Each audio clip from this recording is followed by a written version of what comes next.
Assad a réservé un aller simple pour Moscou, où il s'est vu accorder l'asile.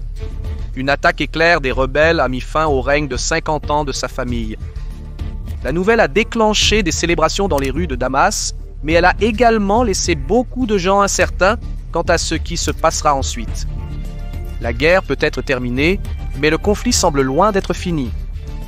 La Syrie est fortement polarisée et Assad a laissé à sa place un vide stratégique. Celui qui comblera ce vide déterminera l'avenir de la Syrie et de la région. Déjà, les forces rebelles se battent entre elles pour le territoire, le contrôle et le pouvoir. L'armée nationale syrienne soutenue par la Turquie et les forces démocratiques syriennes soutenues par les Américains se sont affrontées dans des batailles acharnées, surtout à Manbij, une ville clé située à 30 km au sud de la frontière turque. Pendant ce temps, les forces russes se retirent précipitamment de leur base aérienne à Kobané, Aïn al-Arab. Il est probable que des combats entre l'armée nationale syrienne et les forces démocratiques syriennes aient lieu ici, et la Russie ne veut pas être prise au milieu. Les décideurs politiques russes sont également préoccupés par l'avenir de la base aérienne de Hmeimim et de l'installation navale de Tartus, les deux joyaux de leur couronne méditerranéenne. Ces bases peuvent rester en attente des termes. Sinon, ils pourraient se relocaliser en Libye, où le seigneur de guerre Haftar règne en maître. S'ajoutant à la tension, certains analystes américains et israéliens suggèrent de diviser la Syrie en 3 parties. Cependant, les rebelles syriens n'ont pas combattu Al-Assad, la Russie et l'Iran pendant 13 ans juste pour voir leur pays être découpé.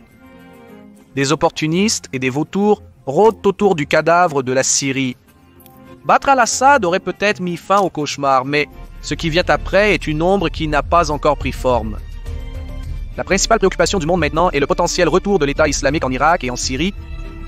Les États-Unis ont mobilisé leurs forces locales pour garder le contrôle de la situation. En même temps, il a bombardé l'infrastructure de l'État islamique en Irak et en Syrie pour réduire ses moyens opérationnels. Selon le secrétaire d'État américain Anthony Blinken, l'État islamique en Irak et en Syrie essaiera de rétablir ses capacités. Mais les rebelles syriens n'y croient pas. Ils disent que le mouvement est opportuniste pour garder des troupes américaines sur le terrain. Les choses sont chaotiques avec des tirs amis dans le mélange. Cette semaine, un drone américain MQ-9 Reaper a été abattu par les forces démocratiques syriennes soutenues par les États-Unis. La source qui rapporte cela est une agence d'État russe. Il est donc important d'être particulièrement prudent à propos de ces choses-là. Dans ce cas cependant, la source russe semble avoir raison. Les images qui ont été diffusées montrent une section de la queue identique au drone américain. Cependant, il n'y a pas d'insigne, ce qui a à voir avec la dénégation plausible. Mais le fait qu'une source russe soit correcte, alors qu'aucune source américaine ne parle de l'abattage d'un drone américain, montre à quel point les médias peuvent être biaisés parfois. Nous reviendrons sur ce point plus tard dans la vidéo, mais l'essentiel est que tous les angles doivent être pris en compte, même si certaines sources ne sont pas d'accord avec ce que nous croyons déjà.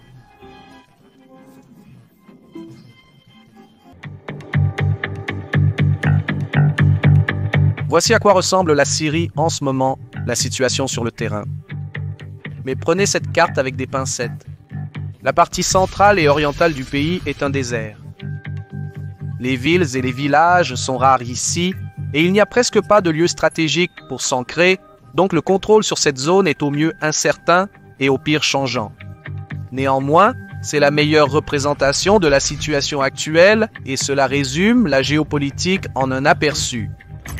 Le Hayat Tahrir al-Sham contrôle la majeure partie de la population syrienne. Il représente l'élément islamiste de l'opposition. Il est dirigé par Abu Mohamed al-Joulani, qui faisait autrefois partie d'Al-Qaïda, mais qui a depuis subi une transformation d'image pour ressembler au Zelensky syrien. Le Hayat Tahrir al-Sham est responsable de la plupart des gains contre Al-Assad et contrôle maintenant des villes majeures telles qu'Alep, Idlib, Hama et Homs. Il contrôle également toute la côte syrienne, y compris les villes portuaires de Latakia et Tartus. Cependant, le factionnalisme est profondément ancré dans le Hayat Tahrir al-Sham. Par exemple, la moitié sud du pays est dirigée par deux subdivisions, l'armée syrienne libre et la salle des opérations du Sud. Techniquement, ces deux-là sont alliés avec le Hayat Tahrir al-Sham, mais avec certaines conditions préalables. L'armée syrienne libre est une unité soutenue par les Américains qui a initialement opéré à partir de la base militaire d'Al-Tanf à la frontière irakienne et jordanienne. Alors que le Hayat Tahrir al-Sham avançait sur Al-Assad, l'armée syrienne libre a quitté son enclave et a traversé le désert pour s'emparer du site historique de Palmyre. Ils ont finalement trouvé leur chemin jusqu'à Damas, où ils contrôlent maintenant la partie nord de la capitale. L'autre moitié de Damas est contrôlée par la salle des opérations du Sud. Celle-ci est une fusion des Syriens sunnites et de la minorité druze. Le territoire qu'ils contrôlent borde également Israël, et en fait, la salle des opérations du Sud a été créée comme un tampon. L'idée est qu'avec la minorité druze en charge de la frontière, l'interaction avec Israël se déroulerait de la manière la moins violente possible. Collectivement, la salle des opérations du Sud et l'armée syrienne libre font partie de l'effort de guerre du Hayat Tahrir al-Sham. Mais même en prenant en compte ces deux subdivisions, le Hayat Tahrir al-Sham n'est pas assez fort pour contrôler le pays seul. Ce qui complique les choses, c'est la mosaïque ethnique de la Syrie. Cette carte montre à quoi cela ressemble. Les Alaouites dominent la région côtière. Les communautés druzes constituent la majorité dans le sud et les Kurdes peuplent les parties nord. Le pays compte des chrétiens, des ismaéliens, des turkmènes et d'autres groupes répartis de façon interchangeable. Les sunnites sont clairement majoritaires, mais la manière dont tous ces groupes coexisteront reste incertaine. La Syrie est fortement polarisée et sans consensus, les factions qui ont renversé Al-Assad pourraient tout aussi facilement se diviser et se battre entre elles. Un État laïque fonctionnerait, mais la laïcité est perçue différemment au Moyen-Orient. Un siècle de règne laïque en Syrie a laissé le terme synonyme de tyrannie. Et donc, la façon dont les locaux le voient, si la tyrannie équivaut à la laïcité, alors la liberté doit équivaloir à l'islamisme. Cela explique alors pourquoi tant d'Arabes sunnites se tournent vers les idées islamistes. Avec le Hayat Tahrir al-Sham au pouvoir, sa direction souhaite une forme de gouvernement qui permettrait la loi de la charia. Ce que cela signifie, personne ne le sait. Même le Hayat Tahrir al-Sham n'est pas sûr, donc parvenir à une sorte d'accord de partage du pouvoir prendra du temps.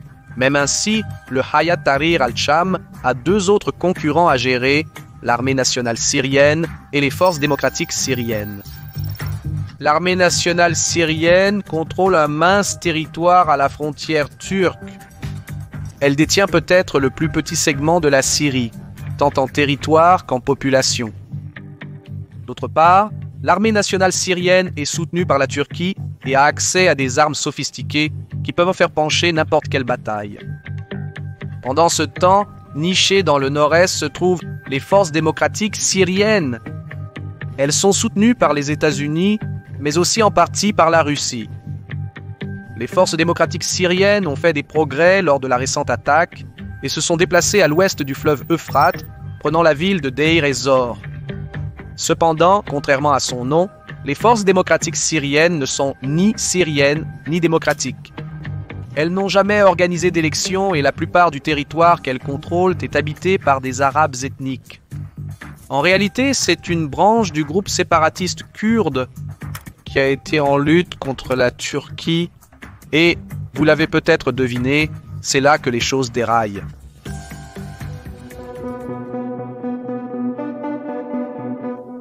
Comme un présage des semaines et des mois à venir, le ministre des Affaires étrangères de la Turquie, Hakan Fidan, qui est lui-même à moitié kurde, a récemment déclaré qu'il n'y aurait pas de place pour les forces démocratiques syriennes dans l'avenir de la Syrie. Pour la direction turque, le lien des forces démocratiques syriennes avec le Parti des travailleurs du Kurdistan est une menace intolérable pour la sécurité nationale. C'est pourquoi ils poussent maintenant le Hayat Tahrir al-Sham à déplacer leurs armes vers le nord-est et à affaiblir les forces démocratiques syriennes. La mesure dans laquelle la Turquie prendra les décisions dépendra de cela. Cependant, même sans intervention turque, les forces démocratiques syriennes sont sur un terrain instable avant tout parce qu'elle manque de soutien local dans les territoires qu'elle contrôle. Vous voyez, l'autorité des forces démocratiques syriennes a été principalement soutenue par des patrons externes tels que la diaspora kurde et certains groupes de gauche en Europe et en Amérique. De nombreux mouvements de gauche ont été séduits par la promesse de démocratie et d'égalité des sexes des forces démocratiques syriennes et ont apporté un soutien considérable. Cependant, ce soutien est naïvement détaché de la situation sur le terrain.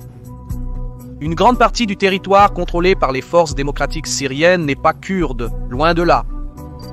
Les Arabes ethniques représentent environ 30 à 40% de la région et ils voient dans les forces démocratiques syriennes plus comme une imposition étrangère qu'un représentant local.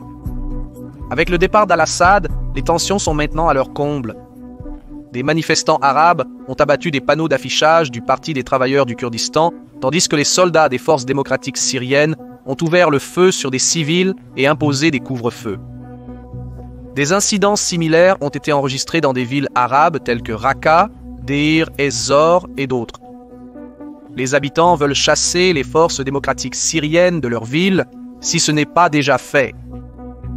Avec le Hayat Tahrir al-Sham cherchant à consolider l'intégrité territoriale de la Syrie, les forces démocratiques syriennes pourraient ne pas survivre aux mois à venir. À cela s'ajoute le retour de Trump à la Maison-Blanche en janvier.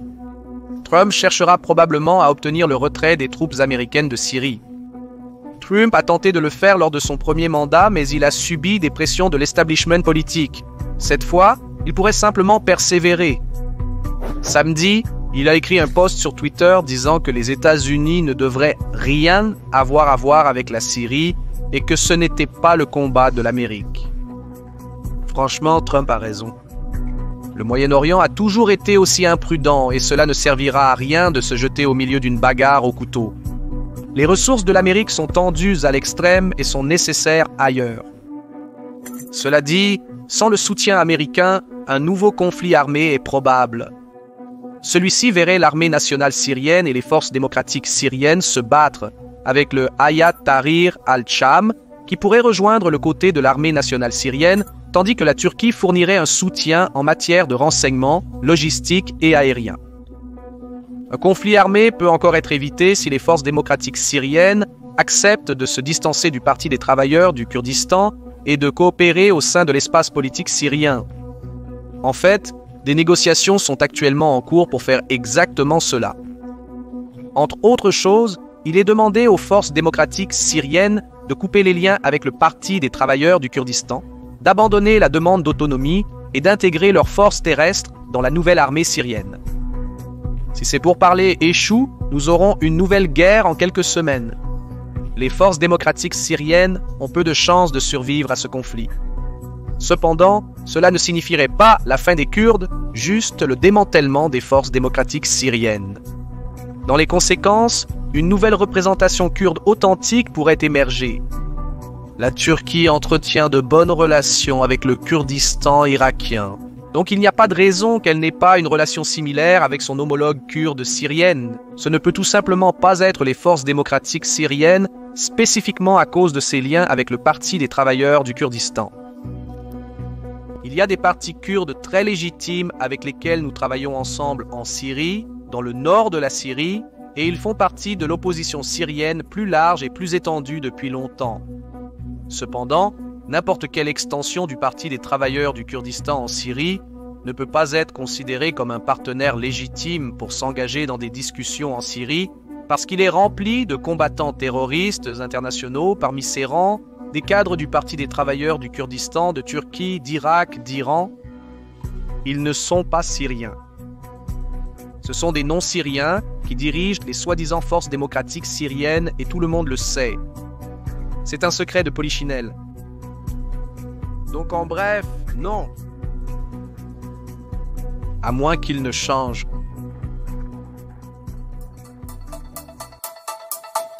En plus des défis de la construction nationale et du conflit à venir avec les forces démocratiques syriennes, se pose la question des réfugiés syriens. Dans le monde entier, il y en a au moins 10 millions, certaines estimations allant jusqu'à 13 millions. La Turquie en accueille plus de 3 millions, le plus grand nombre au monde. des milliers de Syriens se sont déjà précipités aux postes frontières de la Turquie avec la Syrie, impatients de rentrer chez eux. En Europe, pendant ce temps, l'Allemagne, l'Italie, la Suède, le Danemark, la Finlande et la Belgique ont temporairement cessé de prendre des demandes d'asile de la part des ressortissants syriens. Cela signifie que les demandes d'asile en cours sont susceptibles d'être rejetées. L'Autriche est allée un peu plus loin. Son ministère de l'Intérieur prévoit un programme pour le rapatriement et la déportation qui s'appliquerait à environ 40 000 Syriens qui ont obtenu l'asile au cours des 5 dernières années. Selon les circonstances politiques en Europe et en Syrie, d'autres nations pourraient suivre l'exemple. Cependant, l'Europe pourrait aller trop vite en besogne. Le retour sûr et volontaire en Syrie nécessitera une reconstruction majeure à travers le pays. Plus d'une décennie de guerre intense a rendu une grande partie du pays inhospitalière. La Turquie et l'Union européenne sont actuellement en train de négocier les détails de ce programme de reconstruction. Un rapport de la Banque mondiale datant de février 2023 estime les dommages totaux dans les 14 principales villes et secteurs de la Syrie à environ 11,4 milliards de dollars. C'est donc le montant d'argent nécessaire pour le programme de reconstruction, qui doit encore franchir de nombreux obstacles juridiques et ne commencera pas de sitôt. Cependant, alors que certains reviennent, d'autres partent. Cette vidéo de soldats russes stationnés en Syrie montre des soldats d'Al-Assad fuyant vers la frontière irakienne. Le commentateur estime à 5000 le nombre de soldats. C'est à cela que ressemble un débordement régional. Ces soldats d'Al-Assad qui font défection pourraient poser un problème à l'avenir, à l'instar de la montée de l'État islamique en Irak et en Syrie, qui a en fait été largement façonnée par d'anciens officiers et généraux irakiens emprisonnés après la mort de Saddam Hussein. Voici une autre vidéo montrant des piles d'uniformes, d'armes et de munitions près de la frontière avec l'Irak. Ces fidèles d'Al-Assad, maintenant vêtus de vêtements civils, pourraient revenir hanter la Syrie à l'avenir. Ils ont l'expertise et les connexions nécessaires pour recruter, former et créer de nouveaux groupes militants pour infiltrer la Syrie. L'État islamique en Irak et en Syrie a établi le précédent. Il a montré que des personnes issues d'un gouvernement tombé peuvent se rassembler, gagner en puissance et déstabiliser la stabilité régionale. Pour manquer de mots, c'est un futur État islamique en Irak et en Syrie en formation. Certes, la menace ne se concrétisera pas dans les années à venir, mais c'est une menace quand même. Après tout, les révolutions vivent dans les rêves, mais se réveillent en décennies.